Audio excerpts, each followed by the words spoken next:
Распни го, распни го, распни го, Исуса.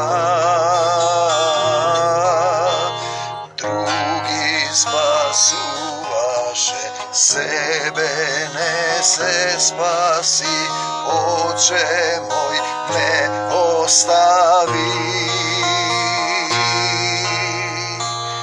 Прости им, татко, не знаат што прават, Отче, прости им.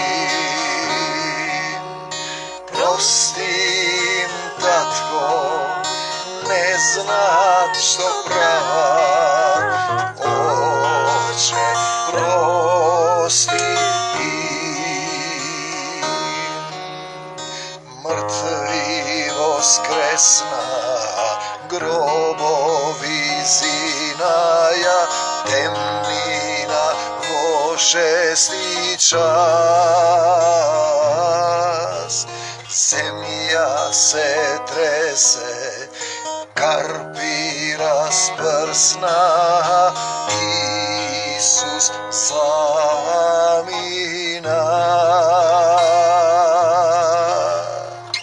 Прости им, татко, не знаат што прават, Отче, прости им. Прости им, татко, не знаат што прават, Отче, прости им. Доаѓам скоро. Се осмели да влезе кај Пилат и го замоли за телото Исусово. Пазете, евреите кои го знаат Словото, го тераат Пилат да го распне. Они не смеат да убијат никого. А овде добро пишува о Словото Исусово. Секој што не го љуби братот свој е човек убиец. Пилат се зачуди дека тој веќе умрел. Откако го повика стотникот, го праша дали одамна умрел. Луѓето се занимаваат кога, каде, колку сато, зошто, кога ќе се исцелам. Па не знам, ако се покаеш со очите да не гледаат, со ушите не слушаат и со срцето да разберат. Да се покајат, со срцето да разбереш, не со умот. Доктринарни цркви цитираат стихови мртви камења со кои се гаѓаат, а немаат љубов, се подели. Едни рипаат во вода, други држат денови, трети прават обреди. Дали Исус живее во твоето срце? Дали ги љубиш сите? Дали им прости на сите? Дали осудуваш? Дали се покаја за секој грев? Дали зборуваш од себе или Отецот зборува низ тебе? Дали исполнуваш својата волја или волјата на нашиот татко? Дали го бараш Царството Божјо? Дали работиш за Царството Божјо? Па штом дозна од стотникот, му го даде телото на Јосиф. Телото, пазете. Јосиф купи плаштеница, Исус се вознесува со тело, значи го просветлува телото кое не е, кое практично го земал. Го просветлува бидејќи е потполно 100%. Во целост е исполнет со духот на нашиот Отец. Значи тој ништо не правеше од себе. Сите го бараат своето, сите. А не она на Исуса Христа. Тоа на Исуса Христа е љубов кон се. Ако некој ти побара да одиш една милја, ти оди две. Ако некој ти ја побара кошулата, дај му ја и горната облека. Ако некој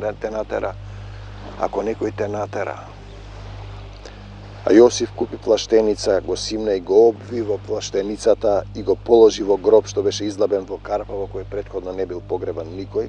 Ги има и тие моменти. Навали камен на гробната врата. Марија Магдалена и Марија Јосиева гледаа каде го полагаат. Слава ти Господи Исусе Христе. За нас е тоа приказна и ние ја раскажуваме. Подобро е љубовта Исусова да живее во твоето срце. Значи, овој текст, ова слово кое е дух, зборовите што ви ги кажав се дух и живот. Значи и живот. Не може да го разбере телесниот човек што меѓу има завист, кавга и неслога, овде пишува. Вие сте телесни. Телесниот човек не го разбира духовното, за него тоа е безумство. Значи, подобро да го имаш тоа во дух. Ние зборуваме за време, место, каде, кога, во колку сатот. Зошто некој не се исцелува? Затоа што не е отстранет гревот. Има луѓе ке се прогласат за исцелители, за дар на исцелување. Познавам такви, некои дури наплаќа. Пари земаат за тоа. Никој не може никого да исцели. Можете само да го доведете човекот. Кога се молиме за некој што е во потреба, се случуваат промени на неговото тело, исчезнуваат симптомите. Ако застане пред Исус, ако клекне пред Исус, ако падне пред Исус, ако му дозволи на Исуса Христа да живее во твоето срце, тоа подразбира да победуваш со љубов, да дишиш љубов, да чекориш љубов, да мислиш љубов. Исус напред, ние по него, Исус во срцата на сите. Те сакаме, Господи Исусе Христе. Уште малку ќе полетам. Те сакам, Исусе. Слава ти, Исусе. Што мина саботата Марија Магдалена, 16 глава Марко. Имаме ни еден Марко, кој дојде од една заедница во друга. Дали го ја носи доктринарната состојба со себе или ја остава, и он дозволува на Исус да живее во неговото срце. Што мина саботата Марија Магдалена, Марија Јаковова и Салом ја купија мириси за да дојдат и да го помазат Исуса. И во првиот ден од седмицата дојдоа на гробот многу рано, кога изгреваше сонцето, еве како сега. Па си зборуваа меѓу себе, кој ќе ни го одвали каменот од вратата на гробот? Се разбира Исус, ангел. Господ ќе намири. Аврам го носи Исак да го заколе. Господ ќе намири. И доаѓа јарецот. И кога погледнаа, видоа дека каменот е одвален. А тој беше многу голем, штом влегоа во гробот, видоа еден млад човек облечен во бели алишта, од духовно тело, како седи од десната страна. Седи во силата и се уплашија. Вие се ќавате кога има сила Исусова, бидејќи вие сте како ливче што трепери пред сила. Ова се задна се создадено од Исус, односно од Отецот Небесен, бидејќи Исус бил присутен кога тоа се создаваше. Паднатата природа е на земјата, долина на сенка смртна. Ако ја сакате земјата, кој го љуби светот, не е од Бога, а не го љуби братот свој. А тој им рече, не плашете се. Десната страна, бело, вие го барате Исус од Назарет, распнатиот. Тој воскресна, не е овде, еве го местото каде што го положија. И денеска луѓето одат таму на некој место во Ерусалим, како поттикнувач на вера, е добро. Но потоа тие мисла дека ако отишле таму, дека е тоа, дека тоа е. А повторно осудуваат, ги прават истите работи, не се усовршуваат во љубовта, не се отстранува причината на некоја болка, болест и страдање. По краткото страдање да не усоврши, да не грешиме во телото. Но одете, кажете им на учениците негови. И на Петар, кој 3 пати се откажа, тонеше во водата маловернику, кој му велеш, го извади ножот да му го отсече слугата на Малко и му рече, стоп, зар да не ја испијам чашата? И кој му велеше, нема тоа да се случи, бегај од мене, Сатано, зашто мислиш на она што е човечко, дека тој пред вас ќе отиде во Галилеја, таму ќе го видите како што ви беше рекол. Тој им го кажувал тоа додека беше жив. Но тие не поверуваа. Тие не го познаваат неколку пати, па штом излегоа, побегнаа од гробот, зашто ги опфати страф и ужас. И никому ништо не рекоа. Марија Магдалена и Марија Јаковова, зашто се плашеа. Ние го имаме тој стих, во љубовта страф нема. Кога ќе дојде Исус, ти повеќе немаш страф. Во името на Господ Исус Христос го кршам секој небиблиски завет врз ова место, секоја митологија и врз македонската земја, врз македонскиот полуостров. Дојди во Македонија и помогни ни, ја предавам Македонија во твои раце, Господи Исусе Христе.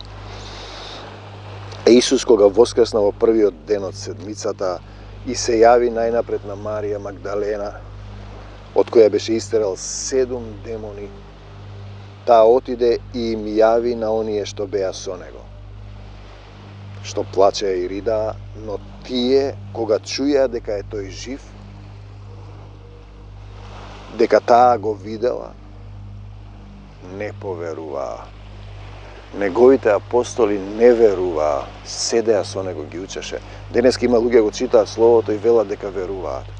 Па при првиот проблем, при првата состојба ќе видите кому му припаѓаат тие.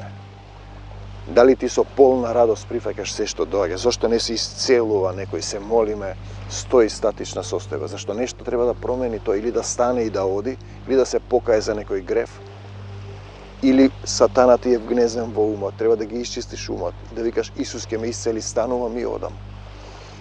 Исус ќе ми помогне, Исусе кажи ми што да направам да се промени состојбата. Потоа им се јави во друг лик на двајца од нив.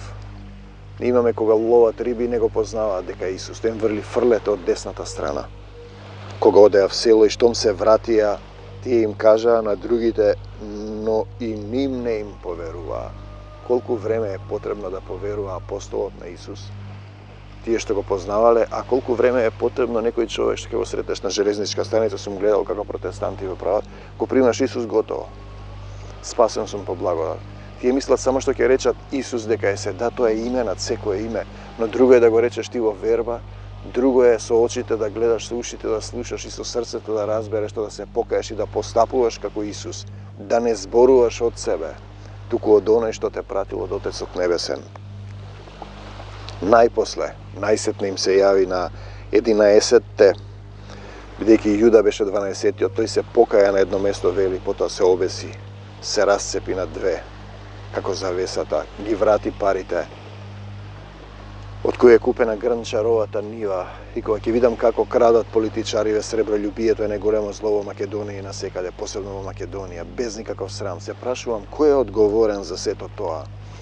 Имаме ли ние духовна заедница која има многу големо членство, две големи духовни заедници, огромно членство, а нивните верници крадат, лажат, убиваат, мразат, ги вршат сите оние работи, блудствуваат, што не би требало. Зборувам за православната и исламската верска заедница. Дали тие си ја завршиле работата или не си ја вршат работата? Зошто тогаш нивните членови крадат, лажат, мразат, се убиваат меѓу себе? Знаете, верска заедница во која луѓето не ги поучуваш да љубат. Во кој дух е тогаш таа верска заедница? Најпосле им се јави на 11-те кои беа во трпеза и ги укори за нивното неверие. За нивното неверие и тврдокорност, зашто не им поверуваа на оние кои го видоа воскреснат. Блажени се оние што не виделе, а поверувале. Па им рече, одете по целиот свет и проповедајте го Евангелието на секое создание. Слава ти, Господи Исусе Христе, кој ќе поверува и се крсти, ќе биде спасен. Што значи да поверуваш и што значи да се крстиш? Тие мислат да се крстиш во вода како бебе или да се крстиш на стари години во Ерусалем по 5 пати одат се крстат. Да поверуваш и да се крстиш значи да дојдеш на крстот, да го оставиш стариот човек, да умре стариот тихо, и јас повеќе да не зборувам од свое име, да зборувам од оној што ме прати, духот на мојот Отец да живее во мене.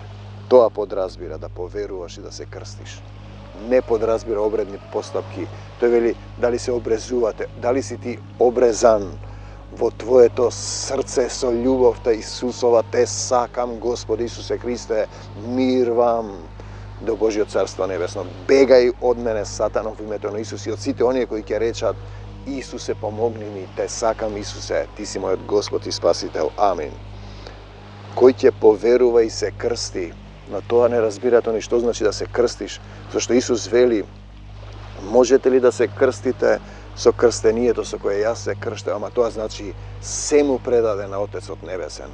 Чашата е горка, но морам да испијам, ја извршуваше не својата, волјата на мојот Отец, те сакам, татко мој. А кој не поверува, ќе биде осуден, зашто си во стариот закон. Без Исус, око за око, зап за зап, сето она што го правиш на другите, ќе ти се прави тебе. Не судете, за да не бидете судени. Со каков суд судите, со таков ќе ви се суди. По извесен период ќе почнат да ти се случуваат работи и ако си духовно разбуден ќе се сетиш дека истите работи си ги правил ти или некој твој предок и сега тоа треба да се отплати на телесно ниво. А знаците на оние што ќе поверуваат од читување ќе им бидат овие: со моето име, со Исусовото име ќе истеруваат демони. Пазете, и сатаната може да истерува демони, зашто тие се поднебесни сили на злото. Дали е тоа со негово име? Не само да викаш Исус, Исус, а да не љубиш, да мразиш, да наплакеш терапии, да ти бега членството, да не се грижиш ако некој што плаќал терапии паднал да му си го оставил. Материјално собираш богатство на земјата. Собираш богатство на земјата наместо на небесата. Со мое име ќе истеруваат демони, ќе говорат нови јазици, Рахма стихајам бирахам. Име над секое име, Рахмах ти старам бирахам, кое треба да живее во твоето срце, живо да биде во срцето. Ќе говорат нови јазици, ќе фаќаат змии в раце. Во Мавро последните 2 години кога косам фаќам мали змии, фатив 2-3 змии со раце. Прости ми, Господи Исусе Христе. Иако нешто смртоносно испијат, нема да им наштети. Иако нешто смртоносно испијат, нема да им наштети. На болни ќе полагаат раце и тие ќе оздравуваат. Зошто некои болни не оздравуваат? Па затоа што дали ние постапуваме во својата волја да исцелиме некого или ја бараме волјата на Отецот Небесен, дали треба да се исцели, дали треба да се покаја, дали се покајал, дали го примил Исус, дали застанал пред Исуса Христа, дали си застанал пред Исуса Христа, синко, човеку, пастору, епископу, надбископу, оđа, кои сте, што сте, будисти, централисти и врховисти, дали имате љубов во вашето срце за секого? За секого. Пазете, на неколку места имаме од 10 лепрозни што се исцелија, тој вели, еден се врати само, он беше самаријанин. Добриот самаријанин го спасува евреинот. Една жена сирофеничанка која ја моли за својата ќерка која имаше вера, ја исцели. Не евреи кои не се евреи, лажната сатанска синагога што имаат завет со Бог, или македонец кој го повикува Бог, кој ќе го прослави неговото име на Отецот Небесен преку Исуса Христа, не собственото име. Ќе фаќаат змии, иако нешто смртоносно испијат, нема да им наштети, и болни ќе полагаат раце, тие ќе оздравуваат, со Исусовото име ќе истеруваат демони, ќе говорат нови јазици. Рахмасти хајарам, Рахмахасин дилахам бирај, и се што постои, и се што постои, во негови раце постои. А откако им го рече ова, Господ се вознесе на небо, значи со телото, и седна од десната страна во сила. Значи да го проповедаме Евангелието не со учени зборови во сила, тие пак отидоа и проповедаа на секаде, значи отпосле поверуваа, од кога го видоа распнатиот Исус жив. И Господ им помагаше, Отецот Небесен, и им го подкрепуваше Словото нивно со чуда што се јавуваа, и им го подкрепуваше Словото нивно со чуда. А сега, Господи Исусе Христе, исцелување на оние што ќе кажат: Исусе, дојди во моето срце, помогни ми да исцелам болката што е во мене. Исусе, те сакам, Исусе, ти благодарам. Зошто некои не се исцелуваат?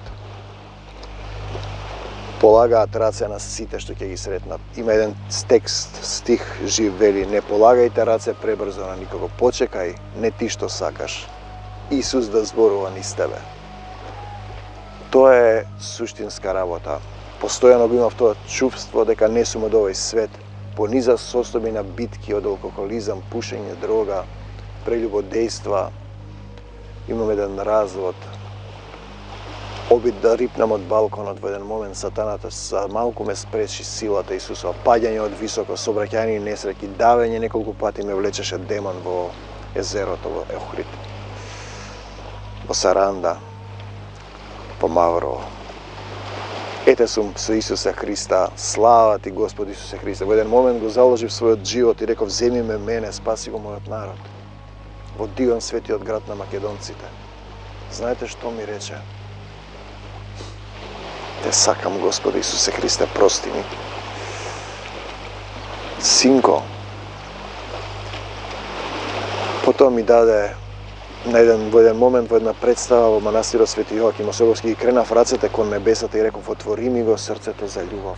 Тој ми даде сотрудник во животот, во дух, да бидеме ловци на луѓе, да имаме духовни деца. Духовни деца. Со втората сопруга Марија, би си ги бројам луѓето, тоа што требало да се случи. Аврам легна со слугинката и го роди Исмаел, Агара, потоа му го дадоа Исак. Агара, Исак и Исмаел се тепаат. Ние немаме физички деца, немаме духовни. Ми покажа слика дека е бела пространство кај што зрачи љубовта и илјадници ангелчиња. И слушам и прашувам: кои се овие?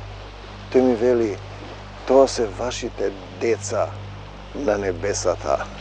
Те сакаме, Господе Исусе Христе, мир вам до Божјо Царство Небесно. Во името на Господ Исус Христос, бегај од мене, Сатано, надвор од сите оние што ќе речат: Исусе, те сакам, Исусе, помогни ми, Исусе, дојди во моето срце. И дорека чука моево срце, ќе повторувам: Исусе, мој Господ и Спасител, и газам на змии и на скорпии, и лав и змеј убивам, и змија и отровница нагазувам. Те сакам, Господи Исусе Христе, мир вам до Божјо Царство Небесно. Амин. Брате, не можеш во овој свет сам, ти недостасува мир и љубов. А Исус вели: дојдете при мене сите изморени и обременети, и јас ќе ве успокојам. А ти што чекаш? Стани и оди. Пазете го стихот каде што црвот нивен не умира, а огнот не изгаснува. Таму ќе одиш без Исуса Христа, бидејќи немаш толку сили, немаш толку сила да љубиш и да го платиш престојот, однесувањето, степенот на нељубов кон другите. Со каква мерка мерите, со таква ќе ви се мери без Исуса Христа. На кантар студен со туч го мерат, а вие можете да застанете и да победувате со Исусовата љубов. Амин. Те сакаме, Господе Исусе Христе. Исус во срцата на сите, мир вам до Божјо Царство Небесно. Амин.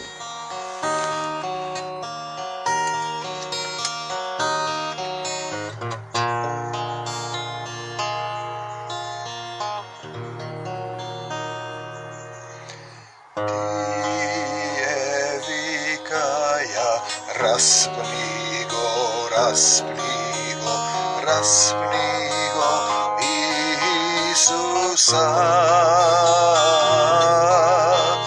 Други спасуваше, себе не се спаси, Отче мој не остави.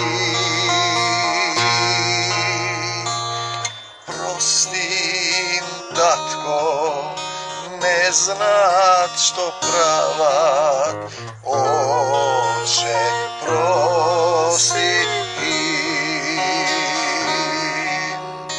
Прости им, татко, не знаат што прават, Отче, прости им. Мртви воскресна, гробови зинаја, темнина во 6 час. Земја се тресе, карпи распрсна, Исус замина.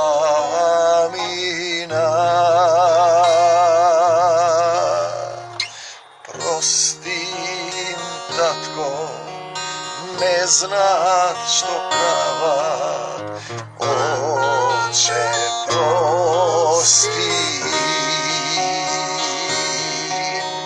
Прости им, татко, не знаат